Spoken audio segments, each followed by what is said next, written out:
لوگ اس دن کو دور سمجھتے ہیں جبکہ ہماری نظر میں وہ قریب ہے. جس دن آسمان ایسا ہو جائے گا جیسے پگھلا ہوا تانبا، اور پہاڑ ایسے جیسے رنگین اون، اور کوئی دوست کسی دوست کو نہ پوچھے گا حالانکہ ایک دوسرے کو سامنے دیکھ رہے ہوں گے. اس روز گناہگار چاہے گا کہ کسی طرح اس دن کے عذاب کے بدلے میں سب کچھ دے دے، یعنی اپنے بیٹے اور اپنی بیوی اور اپنے بھائی اور اپنا خاندان جس پہ وہ رہتا تھا، اور جتنے آدمی زمین پر ہیں غرض سب کو دے ڈالے، پھر اپنے آپ کو عذاب سے چھڑا لے. لیکن ایسا ہرگز نہیں ہوگا.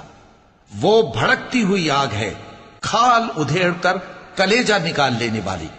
وہ ان لوگوں کو اپنی طرف بلائے گی جنہوں نے دین حق سے اعراض کیا اور منہ پھیر لیا، اور مال جمع کیا پھر سینت سینت کر رکھا. کچھ شک نہیں کہ انسان کم حوصلہ پیدا ہوا ہے.